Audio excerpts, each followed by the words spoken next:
একদলীয় শাসন ব্যবস্থায় অন্ধকার যুগের দিকে যাচ্ছে দেশ। নোয়াখালীতে গণধর্ষণের শিকার নারীকে দেখতে গিয়ে অভিযোগ করলেন মির্জা ফখরুল। দেশের বিভিন্ন জেলায় জেঁকে বসেছে শীত, বেড়েছে ডায়রিয়া ও নিউমোনিয়া সহ ঠান্ডাজনিত বিভিন্ন রোগের প্রকোপ। এবং সিরাজগঞ্জে বঙ্গবন্ধু সেতুর পশ্চিম সংযোগ সড়কে ট্রাক পিকআপ ভ্যানের মুখোমুখি সংঘর্ষে নিহত ৩, টেকনাফে ২ রোহিঙ্গা যুবকের মরদেহ উদ্ধার।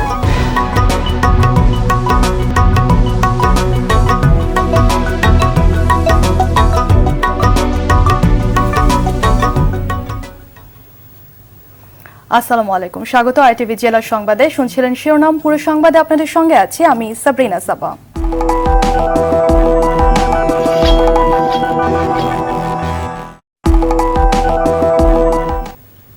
একদলীয় শাসন ব্যবস্থার কারণে দেশ অন্ধকার যুগের দিকে এগিয়ে যাচ্ছে বলে অভিযোগ করলেন বিএনপি মহাসচিব মির্জা ফখরুল ইসলাম আলমগীর। দুপুরে নোয়াখালী সুবর্ণচরে গণধর্ষণের শিকার গৃহবধূকে দেখতে যান জাতীয় ঐক্যফ্রন্ট নেতারা। জেনারেল হাসপাতালে চিকিৎসাধীন ওই গৃহবধূর খোঁজ খবর নেন তারা। পরে মির্জা ফখরুল বলেন, নির্বাচনের আগে ও পরে সহিংসতার মাধ্যমে জনগণের অধিকার হরণ করা হয়েছে, এর বিরুদ্ধে রুখে দাঁড়ানোর আহ্বান জানান তিনি। আসম আব্দুর রব সহ জাতীয় ঐক্যফ্রন্টের নেতারা এ সময় তার সঙ্গে ছিলেন।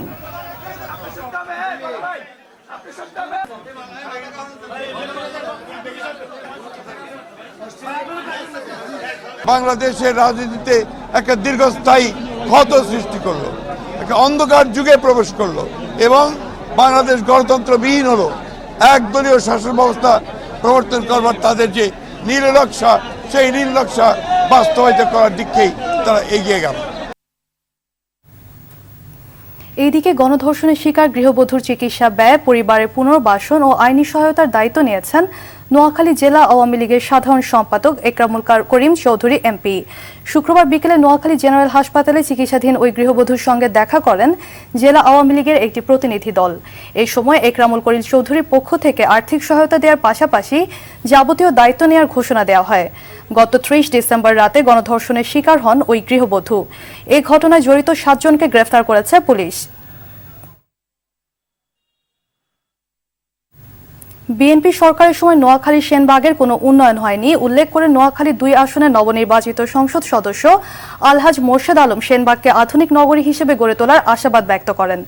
একই সঙ্গে নিজের সংসদীয় এলাকার সব সমস্যা সমাধানের আশ্বাস দেন। সকালে রাজধানীর কারওয়ান বাজারে আরটিভি কার্যালয় পরিদর্শনে এসে এই আশাবাদ ব্যক্ত করেন RTV chairman Morshed Alam MP. এ সময় নিজের সংসদীয় এলাকার রাস্তাঘাট উন্নয়ন সহ ১০০% বিদ্যুৎ সুবিধা নিশ্চিত করার কথাও জানান তিনি। এর আগে আরটিভি প্রধান নির্বাহী কর্মকর্তা সৈয়দ আশিক রহমান তাকে ফুল দিয়ে শুভেচ্ছা জানান। Deputy head of news Mamunur Rahman তাকে আরটিভি পরিবারের সদস্যরা এই সময় উপস্থিত ছিলেন। একাদশ সংসদ নির্বাচনে নিরঙ্কুশ সংখ্যাগরিষ্ঠতা লাভ করছি আমি, মানুষ ভোট দিছে। ৪০ বছর আওয়ামী লীগ এমপি ছিল না, এই যারা জনাবদিন ফারুক ছিল ২০ বছর, সে এমন কোনো কাজে করে নাই। তো মানুষের আশা সেনবাগকে সুন্দরভাবে গড়ে তোলা। আমারও আশা সকল রকম অবকাঠামোগত যত কাজগুলি আছে, ব্রিজ, কালভার্ট, রাস্তাঘাট, বিদ্যুৎ ৯৪% হয়ে গেছে। উন্নয়নের ছোঁয়া কিন্তু সেনবাগও লাগছে এবং এই ৫ বছরে কিন্তু বাংলাদেশ আরও অনেক উন্নতি করবে, আরও অনেক ডেভেলপ করবে।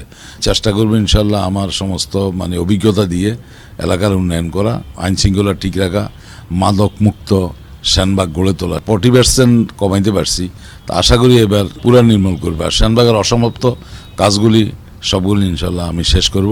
সেনবাগের মানুষের সুখে দুঃখের সাথে আমি থেকে কাজ করে যাব। একাদশ সংসদ নির্বাচনে বিএনপির ব্যাপক ভরাডুবির পর দলের তৃণমূল নেতাকর্মীদের মধ্যে দেখা দিয়েছে হতাশা ও অনিশ্চয়তা।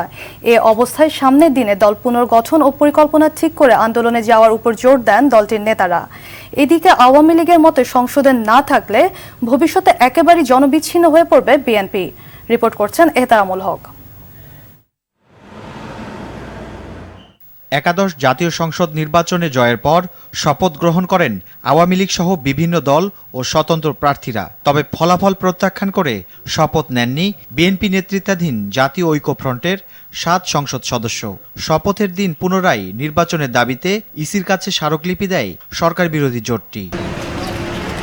তবে বিএনপি শপথের বিপক্ষে থাকলেও দলটির একটি অংশ সংসদে যোগ দেওয়ার পক্ষে। তারা বলছেন এই মুহূর্তে এমন সিদ্ধান্ত নেওয়া যাবে না যাতে ভবিষ্যতে দল ক্ষতিগ্রস্ত হয়। তারা মনে করেন সংসদের ভিতরে বাইরে সরব থেকেই দেশ ও আন্তর্জাতিক সম্প্রদায়ের সমর্থন আদায় করতে হবে। সেই সঙ্গে দল গুছিয়ে আগামীতে আন্দোলনে যাবার পক্ষেও মত দেন এই নেতা। আমাদের আন্দোলন এমনভাবে আসবে যে এটাকে যে বৃহৎ আন্দোলন না করতে পারি তাহলে কিন্তু আমরা এগোতে পারবো না। আমি মনে করি এটা সম্ভব, তবে কৌশলগত আন্দোলন। সংসদে যেতে হলে আগে কাজগুলো আগে করতে হবে, আগের কাজগুলো এগুলো করার পরে শপথ আরও সময় আসছে, 90 দিন পর সময় শেষ হয়ে যাবে, কিন্তু মিটারে আমরা আরও কিছু কাজ সংগঠনমূলক গঠনতন্ত্রমূলক কাজগুলো করতে পারি, তাহলে এগোতে পারবো। এদিকে আওয়ামী লীগ মনে করে ঐক্যফ্রন্টের 7 বিজয়ী প্রার্থীর সংসদে থাকা না থাকার সিদ্ধান্ত জোটের, তবে বিএনপি সংসদে থেকেও গুরুত্বপূর্ণ ভূমিকা রাখতে পারে বলে মনে করেন দলটির সাংগঠনিক সম্পাদক খালিদ মাহমুদ চৌধুরী। ভোটে অংশগ্রহণ করেছি, এটা জনগণ যাকে ভোট দিয়েছে নির্বাচিত হয়েছে।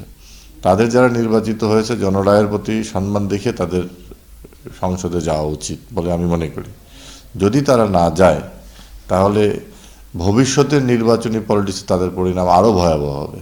11 জাতীয় সংসদ নির্বাচনে 298 আসনের মধ্যে 288টিতে জয় পেয়েছে মহাজোট, অন্যদিকে 7টি আসনে জয় পায় ঐক্যফ্রন্ট। এহতেরামুল হক, RTV, ঢাকা। আওয়ামী লীগ নেতা ও জনপ্রশাসন মন্ত্রী সৈয়দ আশরাফুল ইসলামের মরদেহ আজ সন্ধ্যায় ঢাকা আনা হচ্ছে। আগামীকাল বনানী কবরস্থানে তাকে দাফন করা হবে। এর আগে রাজধানী সহ কিশোরগঞ্জের শোলাকিয়া মাঠে তার জানাজা অনুষ্ঠিত হবে। বিকেল 5:30টায় ব্যাংকক থেকে বিমান বাংলাদেশ এয়ারলাইন্সের একটি ফ্লাইটে সন্ধ্যায় হযরত শাহজালাল আন্তর্জাতিক বিমানবন্দরে পৌঁছাবে সৈয়দ আশরাফের মরদেহ। আওয়ামী লীগের বর্তমান সাধারণ সম্পাদক ওবায়দুল কাদেরের নেতৃত্বে অন্য নেতারা বিমানবন্দরে দলের সাবেক সাধারণ সম্পাদক সৈয়দ আশরাফের কফিন গ্রহণ করবেন। বিমানবন্দর থেকে সৈয়দ আশরাফের কফিন সরাসরি নিয়ে যাওয়া হবে তার সরকারি বাসভবন বেইলি রোডে। সেখান থেকে নিয়ে রাতে মরদেহ রাখা হবে সম্মিলিত সামরিক হাসপাতালের হিমঘরে। রোববার সকাল 10:30টায় সংসদ ভবনের দক্ষিণ প্লাজায় সৈয়দ আশরাফের জানাজা হবে। এরপর হেলিকপ্টারে করে মরদেহ নিয়ে যাওয়া হবে সৈয়দ আশরাফের গ্রামের বাড়ি কিশোরগঞ্জে। শীতের প্রকোপ বাড়তে শুরু করেছে দেশের বিভিন্ন জেলায়। চাঁপাইনবাবগঞ্জে গত এক সপ্তাহ ধরে বেড়েছে শীতের প্রকোপ। ঘন কুয়াশা আর হিমেল হাওয়ায় ব্যাহত হচ্ছে স্বাভাবিক জীবনযাত্রা। এর সঙ্গে বেড়েছে ডায়রিয়া ও নিউমোনিয়া সহ ঠান্ডাজনিত বিভিন্ন রোগের প্রকোপ। হাসপাতাল কর্তৃপক্ষ জানিয়েছে গত এক সপ্তাহে শীতজনিত রোগ নিয়ে প্রায় 300 রোগী হাসপাতালে ভর্তি হয়েছে। চুয়াডাঙ্গায় অব্যাহত রয়েছে মাঝারি শৈত্যপ্রবাহ। দিন দিন তাপমাত্রা হ্রাস পাওয়ায় বিপর্যস্ত হয়ে পড়েছে এখানকার জনজীবন। আজ জেলার সর্বনিম্ন তাপমাত্রা রেকর্ড করা হয় 8 ডিগ্রি সেলসিয়াস। কুড়িগ্রামেও শৈত্যপ্রবাহ অব্যাহত রয়েছে। দুপুরের পর সূর্যের দেখা মিললেও সন্ধ্যার পর থেকে শীতের প্রকোপ আরও বাড়তে থাকে। আগুন জ্বালিয়ে দুর্ভোগ কমানোর চেষ্টা করছেন অনেকেই। অত্যাধিক ঠান্ডার কারণে বোরো বীজতলা ও আলু খেতে ক্ষতির আশঙ্কা করছেন কৃষকরা।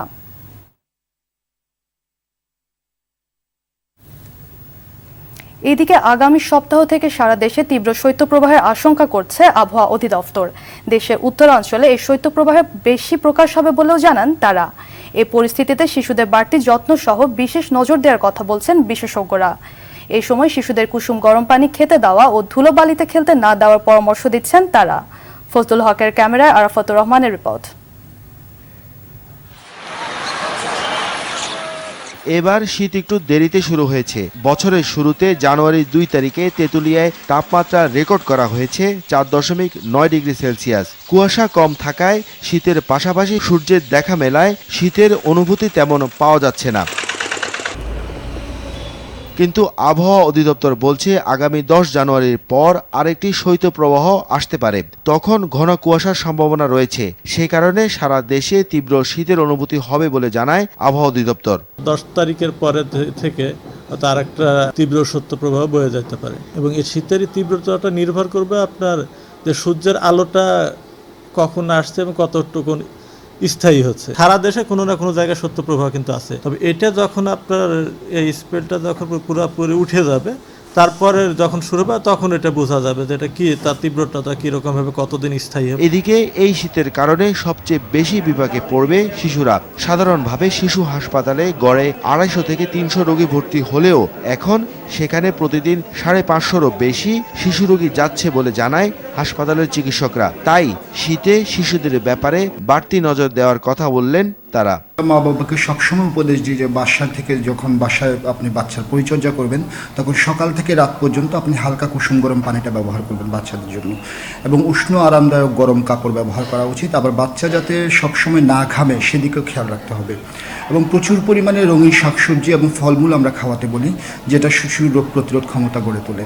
এবং আর সবসময় বলি কি ওই যে বাচ্চাদেরকে যাতে ধুলাবালিতে যাতে দৌড়াদৌড়ি না করে, মানে ধুলাবালিতে খেলাধুলা করলে যেটা ডাস্টে রাজি হয় এখান থেকে কাশি বা শ্বাসকষ্টের প্রকোপটা বেড়ে যায়। শিশুরা অসুস্থ হয়ে গেলে গলির মুখের ফার্মেসি বা স্বঘোষিত ডাক্তারের চিকিৎসা না নেওয়ার অনুরোধ করলেন এই ডাক্তার। মৌসুমে শীতকালীন রোগ ব্যাধি থেকে আরাফাতুর রহমান, RTV, ঢাকা। সিরাজগঞ্জে বঙ্গবন্ধু সেতু পশ্চিম সংযোগ সড়কের ঝাউইল ওভারব্রিজ এলাকায় ট্রাক ও পিকআপ ভ্যানের মুখোমুখি সংঘর্ষে 3 জন নিহত হয়েছে। পুলিশ জানায় শনিবার ভোরে বঙ্গবন্ধু সেতু পশ্চিম পাড়ে ঝাউইল ওভারব্রিজ এলাকায় পাথর বোঝাই একটি ট্রাককে পেছন দিক থেকে ধাক্কা দেয় পিকআপ ভ্যান। এতে পিকআপ ভ্যানটি দুমড়ে মুচড়ে যায়। এ সময় ঘটনাস্থলে 3 যাত্রী নিহত হন। পরে নিহতদের উদ্ধার করে সিরাজগঞ্জ জেনারেল হাসপাতালে মর্গে নেওয়া হয়। নিহতরা হলেন টাঙ্গাইলের ইদ্রিস আলী ও তার পুত্র মজনু মিয়া এবং পিকআপ ভ্যান চালক রাজু আহমেদ।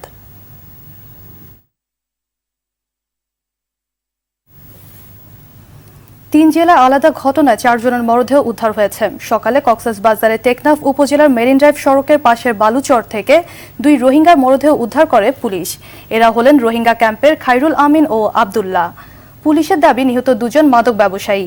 ইয়াবা ব্যবসা নিয়ে বিরোধের দুপক্ষের গোলাগুলিতে তাদের মৃত্যু হয়েছে। এদিকে দিনাজপুরের হিলির জাঙ্গুই বাজার এলাকা থেকে ব্যবসায়ী এজাজুল হকের মরদেহ উদ্ধার করেছে পুলিশ।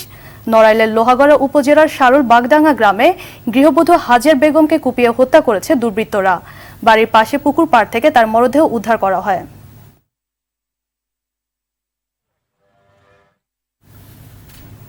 ঝিনাইদহের হরিণাকুণ্ডুতে চুরির অভিযোগে রানা নামে এক যুবককে গাছের সঙ্গে ঝুলিয়ে নির্যাতনের অভিযোগ উঠেছে। পরে নির্যাতনের ঘটনাটির ভিডিও সামাজিক যোগাযোগ মাধ্যমে ভাইরাল হলে ঘটনা জানাজানি হয়ে যায়। এই ঘটনার সত্যতা স্বীকার করেন স্থানীয় ইউপি সদস্য ও চেয়ারম্যান। এর সঙ্গে জড়িতদের দৃষ্টান্তমূলক শাস্তিরও দাবি করেন তারা। এদিকে গেল রাতের দিকে অভিযুক্ত নির্যাতনকারী শাহিনুর রহমান তুহিনকে গ্রেফতার করেছে পুলিশ।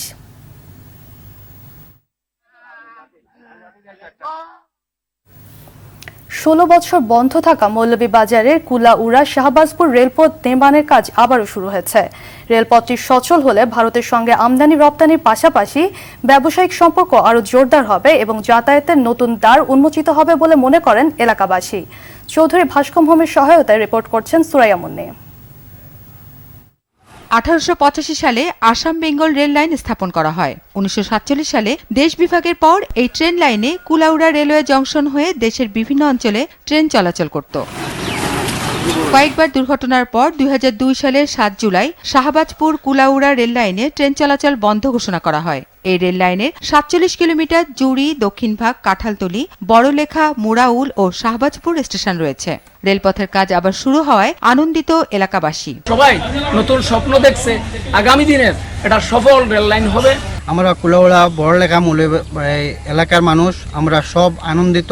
কয়েক লক্ষ মানুষ যেতে পারবে খুব কম সময় এবং খুব কম করেছে, সবই যে কোনো সদরের সাথে যোগাযোগ করতে পারবে। গেল 10 সেপ্টেম্বর সন্ধ্যায় ভারতের প্রধানমন্ত্রী দিল্লি থেকে এবং বাংলাদেশের প্রধানমন্ত্রী গণভবন থেকে যৌথ ভিডিও কনফারেন্সের মাধ্যমে এই রেল লাইনের সংস্কার কাজের আনুষ্ঠানিক উদ্বোধন করেন। ভারতের ঠিকাদারি প্রতিষ্ঠান কালিন্দী রেল নির্মাণ কোম্পানি পুনর্বাসনের কাজ শুরু করেছে। বাংলাদেশের ঠিকাদারি প্রতিষ্ঠান রূপসী বাংলা রেল নির্মাণ লিমিটেড জনবল সহ প্রয়োজনীয় সহায়তা দিচ্ছে। রেল লাইনে যে ধরনের ম্যাটেরিয়ালস দরকার এবং বাংলাদেশের গভর্নমেন্ট টু গভর্নমেন্ট অন্যান্য ক্ষেত্রে তাদেরকে নানা ধরনের সহযোগিতা আমরা করে আসছি।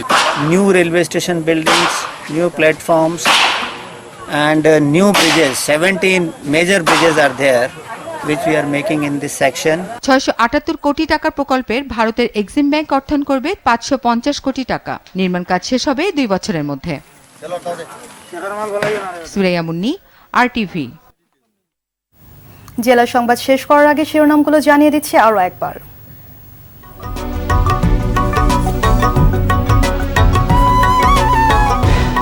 একদলীয় শাসন ব্যবস্থার অন্ধকার যুগের দিকে যাচ্ছে দেশ। নোয়াখালীতে গণধর্ষণের শিকার নারীকে দেখতে গিয়ে অভিযোগ করলেন মির্জা ফখরুল ইসলাম আলমগীর। দেশের বিভিন্ন জেলায় জেঁকে বসেছে শীত, বেড়েছে ডায়রিয়া ও নিউমোনিয়া সহ ঠান্ডাজনিত বিভিন্ন রোগের প্রকোপ।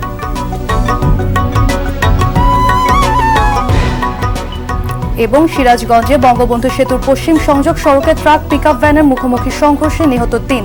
টেকনাফে 2 রোহিঙ্গা যুবকের মরদেহ উদ্ধার। জেলার সংবাদ এ পর্যন্তই। আরটিভি সবশেষ সংবাদ জানতে যে কোনো মোবাইল ফোন থেকে 24141 নম্বরে ডায়াল করুন। আর মোবাইল ফোনের সংবাদ দেখতে অ্যাপ স্টোর, গুগল প্লে বা উইন্ডোজ স্টোর থেকে ডাউনলোড করুন আরটিভি অ্যাপস। এছাড়াও তাৎক্ষণিক ও বিনোদন সংবাদ জানতে বিশ্বের যে কোনো প্রান্ত থেকে ভিজিট করুন rtvonline.com এবং youtube.com/rtvnews। ধন্যবাদ সবাইকে।